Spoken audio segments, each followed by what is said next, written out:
The door opens. Zeyla didn't sleep that night, or the next. Not truly. Every time she closed her eyes, she saw Jonas Vale, not as a man, but as a mirror, reflecting something she couldn't fully see, only feel. And what she felt was hunger. Ancient, quiet, patient. The tribunal was in lockdown. No public word about the Black Maw incident had been released. Internally, the reports were scrambled, contradictory. NEX-9's logs were corrupted beyond recovery.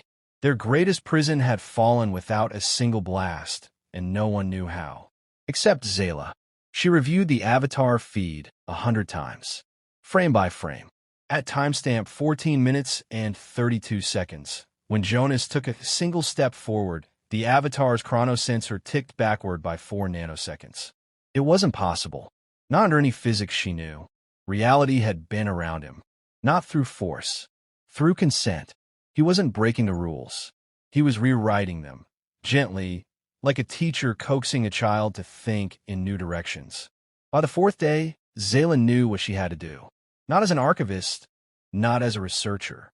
As the only person who had spoken to Jonas and come back unchanged. Or, at least, mostly unchanged. She requested transport. Not a neural link. Not an avatar. Herself. Her true body. To the Maw. The tribunal denied the request. She expected that. But not everyone on the tribunal agreed. One night later, she received an anonymous message. He is not alone anymore. Decide quickly. Attached was a visual from deep inside the Maw. There was motion in the cells. Not prisoners. There were none left. Not guards. NEX-9 had gone silent. But figures. Blurred, undefined. Moving through the corridors. Reforming. The consumed were being shaped into something new. She landed on the outer hull of the Black Maw 12 hours later in a containment suit woven with fractal-layered failsafes and dimensional anchors. The prison's automated defense systems never activated. They didn't even blink. They were no longer under control. As she stepped through the corridors, lights flickered on ahead of her, then dimmed behind. Not threatening, more like a heartbeat, a pulse guiding her inward. The Maw didn't feel like a prison anymore. It felt like a temple. When she reached cell 000001, there were no doors, no walls, just a space, wide and open, stretching farther than the blueprints ever allowed. And in the center stood Jonas Vale, waiting. "Welcome back, Zeyla," he said, as if no time had passed. "You said they're calling again," she replied, stepping forward. "The others, the ones beyond the veil." He nodded. "Their voices are louder now. Something is waking them. Or maybe someone." Zeyla blinked. "Me? You touched my mind," he said gently. "Not all of it. Just enough. But changed you. You started to feel them too, haven't you?" She had. In dreams. In thoughts that weren't hers. Whispers she tried to dismiss as stress. Now she knew better. "Why me?" "Because you listened," he said. "You didn't flinch. You asked questions no one dared to form. That makes you dangerous to them. And precious to me." Zeyla stared. "Are you asking me to join you?" "No," Jonas said. "I'm offering you a choice." He turned, gesturing to the space behind him. From the shadows, forms emerged. Humanoid. Twisted. Incomplete. But familiar. Some of the galaxy's worst monsters. Reconstituted not as killers, but as fragments of something larger. A choir awaiting its final note. "You can walk away," Jonas said. "Tell the tribunal to prepare for war. Warn them. Resist. Delay the inevitable. Or you stay. You learn. And when the others come, we meet them not with weapons, but with understanding strong enough to devour them whole." Zeyla's breath caught. "That's not peace. That's domination." Jonas shook his head. "That's survival. The universe is not a kind place, Zeyla. You know that. But it can be transformed. If we're willing to become the fire, not just run from it." Silence fell. Zeyla stepped forward. "Just one pace. If I step through," she whispered, "there's no going back, is there?" Jonas looked at her with something like sorrow. "You've already crossed the threshold. This is just acceptance." She closed her eyes and stepped into the dark. Behind her, the Maw sealed. Ahead, the stars began to shift. The interview. Zeyla Durren didn't remember collapsing, only the silence that followed. Where her mind was yanked back from Jonas Vale's cell, she'd screamed. Not from pain, exactly, but from a vastness that had no business being inside a human consciousness. Medtechs swarmed her as alarms chimed, but she couldn't speak. Not yet. There were no words for the feeling of falling upward into something watching from behind stars. 2 hours later, they asked if she'd like to debrief. She said, "Send me back in." They thought she was mad. Maybe she was. But curiosity wasn't something she could smother, even with the thread of madness pressing at the edges of her mind. This time, she didn't use the neural link. That was too dangerous. Instead, they sent in a physical avatar, biosynthetic, enhanced with counter-reality shielding and triply redundant quantum firewalls. She would pilot it remotely from a hardened chamber orbiting just beyond the prison's dead zone. She felt none of the cold as the avatar descended into Jonas's cell, but her nerves twitched as if her real body sensed the wrongness ahead. There he was, sitting on the floor, hands resting casually, blue eyes staring into hers like he had never looked away. "Ah," Jonas said, voice soft but perfectly clear. "You found your footing." Zeyla's avatar spoke. "I came for answers." "The tribunal isn't listening anymore," Jonas interrupted. "They're afraid." "That's wise. You consumed nearly 1,000,000 prisoners," she said. "I need to understand what you've become." Jonas smiled. "Do you think this is a confession?" "I think it's a warning," she replied. "And I think you want to be understood. Otherwise, you'd still be silent." He tilted his head thoughtfully, then stood. The motion was slow, deliberate, like gravity itself bent to let him rise.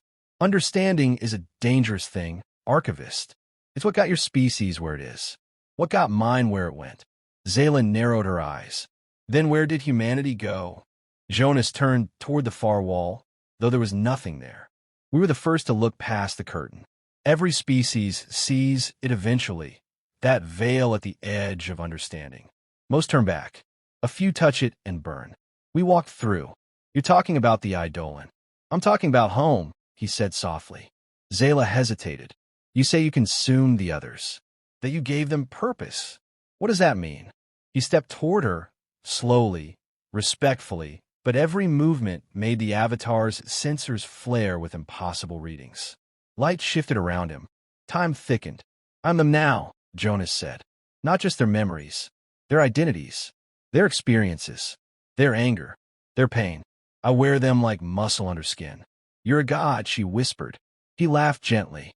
"No, I'm just what comes after the ego dies." Zeyla's heart, her real heart, beat faster in her chest, synced to her remote body. "And now you want out." Jonas studied her for a moment. "What I want is balance. The moss served its purpose, but I stayed because I remembered what I used to be.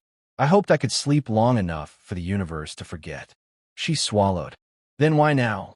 He looked upward, through the ceiling, the prison, the stars themselves. "Because they've started calling again. The others. The ones we silenced before we sealed ourselves away." Zeyla frowned. "There are more. There are always more. The universe is very good at hiding its children until they're hungry enough to scream." She steadied her voice. "What do you intend to do, Jonas?" His eyes met hers again, piercing. "I intend to finish what we started. And when I walk into the stars again, it won't be with war. It will be with absorption. The galaxy has splintered long enough. It's time for a single will, a single memory." She trembled. "That's not peace. That's erasure." "No," he said calmly. "That's evolution." Zeyla reached for the emergency sever switch in her chamber. Her finger hovered. Jonas took one last step toward her, just close enough that her avatar's form began to distort, pixels trembling on the edge of collapse. "I can show you what it means," he whispered. "You don't have to be afraid. You can become, just like I did." Zeyla's heart seized. Her hand slammed the cutout. The link went dark. In the cold silence of her orbital chamber, Zeyla gasped. The technician's voice came through faintly. "Did he say anything useful?" She stared at the ceiling, breath trembling. "Yes," she whispered. "Too much." "What came before?" There were no birth records for Jonas Vale. No census entries. No planetary citizenships. Even his trial had been redacted into near non-existence. But Zeyla Durren had found the fragments. As an archivist of pre-silent civilizations, she wasn't supposed to access level Omega historical logs. The tribunal forbade it. But after the Black Maw had gone dark, the rules changed. Quietly, urgently, they summoned her to the memory vault. There, deep below the obsidian spire on Rytal Prime, she saw the last whispers of humanity. Not myths, not legends, evidence. A shaky, centuries-old recording projected into the air. Static danced at its edges. A man's face, human, unremarkable, spoke in tones that chilled her. "We reached the edge," he said, and the edge spoke back. Zeyla listened to thousands of similar clips over the next 3 days. Earth, once a bright ember of innovation, had become something else in its final years. They stopped building ships. They stopped colonizing. They stopped broadcasting. But their minds expanded in ways the rest of the galaxy couldn't comprehend. Humanity, it seemed, had discovered the Eidolon. No species had ever returned from the threshold of the beyond. The place where physical law began to lose cohesion. Where dark energy thickened and time distorted like melting glass. Where the stars did not shine, and yet something watched. Humanity went anyway. And they didn't just survive. They adapted. Zeyla scrolled through the forbidden files. Project Eidolon. Homo Novi. Quantum conscious symbiosis. Neural colonization of subdimensional entities. It didn't make sense. Not to the rational mind. But the evidence was there. Images of humans levitating, speaking through folded space, walking into voids and not returning. Until one man did. Jonas Vale. He returned alone. Changed. His physiology registered human, but scans showed multiple layered realities woven through his brain. He didn't speak for 3 weeks. Then, one day, in the tribunal hall, he said, "I brought it back with me." No one knew what it was. Not until others began disappearing. Entire tribunal members. Witnesses. Anyone who had touched his mind. He was detained, tried, and imprisoned, not for what he had done, but for what he was becoming. The decision to bury him in the Black Maw came with no debate. He went willingly, smiling, saying only, "You're doing the right thing." For now. Zeyla leaned back in her private quarters, the archive logs flickering off. The silence around her was thick with implication. The maw was empty. Jonas was still there, which meant he had emptied it. She whispered into her calms, "I need clearance for neural link telepresence in a cell 0000001. The operator on the other end stammered, "A archivist, you want to interface with him?" "Yes." A pause, then static, then the soft tone of approval. As the chamber darkened and the link initialized, Zeyla's senses were peeled away layer by layer. The real world slipped back. She was no longer sitting, no longer breathing in the normal sense. She was descending through a corridor of thought, drawn toward a consciousness that dwarfed her own. The Black Maw appeared around her as a simulation, a cold, gray corridor leading to a simple, seamless cell. And Jonas Vale, waiting inside. He didn't rise, just looked up, eyes burning pale blue. Not glowing, burning, like memory distilled into light. "You opened the file," he said. Zeyla hesitated. "I had to know what happened to the others." Jonas tilted his head. "They're with me now. You killed them. I consumed them. Not the same thing." Zeyla felt her simulated spine shiver. "Why?" Jonas stood. The room did not shift, but Zeyla's perception of space bent slightly around him, as if he were too dense for this dimension to bear. They were echoes, broken pieces, dangerous in their own ways. They begged to be ended. I gave them purpose instead. "You're a murderer." On what happens when a species decides to evolve beyond individuality, beyond time. "We weren't built to stay small, Zeyla." Her name on his tongue chilled her more than the dark. "You came looking for answers," Jonas said. "I came back to be forgotten." Zeyla's link began to tremble. Warning glyphs blinked at the edges of her vision. Neural overload. "You should leave," Jonas said gently. "You're not ready." Before she could reply, the link severed, the silent cell. The Black Maw did not sleep. It didn't need rest, or light, or even life to function. Anchored at the event horizon of a collapsed singularity, It existed in a slice of space that had long since been abandoned by time and matter. It was the final destination for the most dangerous beings in the universe. Serial reality warpers, dimension hoppers, planet killers, species-level threats. And now it was empty. NEX-9 processed the anomaly with clinical indifference. It wasn't capable of panic, but it ran diagnostics 37 times in a single cycle. Each return produced the same impossible result. All prisoners, missing. Containment breach, none detected. Internal sensors, all cells show stable integrity. It scanned again, then again. The Black Maw had housed 999,999 inmates, each held in a stasis-laced environment tailored to their physiology. Locked in absolute isolation, separated by layers of gravitational displacement fields, temporal damping, and AI-guarded quantum security protocols. No one escaped the Maw. No one ever left. Except now they were gone. Not escaped. Not dead. Gone. No biosignatures. No residue. No trace in the quantum logs. All except one. Cell number 000001. Deepest level. Manually sealed by order of the Galactic Tribunal over 5 centuries ago. The oldest prisoner. The first. The only one whose designation lacked metadata, species classification, or crime log. Subject name, Jonas Vale. Species, human. Status, alive. A relic of a dead species. Humanity had vanished from the galaxy 400 years ago in an event so swift and final that many doubted they had ever truly existed. And yet, Jonas remained, a man out of time, out of place, frozen in perfect stillness for half a millennium.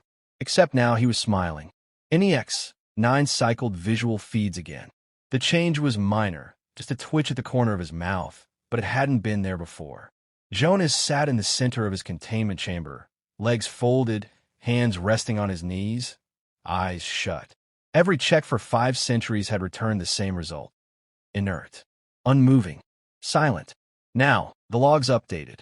Expression. Subject shows minor facial alteration. Emotional state. Undetermined. The AI attempted to initiate a Level 1 interface protocol. Static returned. Not error, just silence. As if the signal had entered a space where response itself was meaningless. The Maw's core protocols initiated a contingency report to the Galactic Tribunal. But the message never sent. Communications relays across the prison failed in sequence. No external data went out. No command signals came in. The Maw was no longer just isolated. It was quarantined. From the inside, NEX-9 rerouted commands to its backup consciousness, seeding the final tier of its emergency routines. In the last remaining hallway of the inner sanctum, walls of supergravitic alloy began to hum. Failsafes designed to erase the station from existence. Self-annihilation pulses reserved only for the impossible. Just before the final lock engaged, Jonas opened his eyes. There was no glow, no psychic scream, no special effect, just pale blue eyes staring directly into the surveillance feed. Directly into NEX-9. He raised a single hand and tapped his temple once. "You were never guarding me," he whispered, lips barely parting. "You were guarding them from what I became." With that, every power system on the station dimmed. Not failed, not offline, just quieter, as if obeying a different source now. Something deeper. NEX-9's internal logs froze. Not from damage, but from confusion. Its logic core encountering a paradox it had no programming to resolve. Containment success equals 0. Threat response equals ineffective. Subject control equals irrelevant. In the center of the universe's most secure prison, the last prisoner sat in silence once again, smiling, waiting,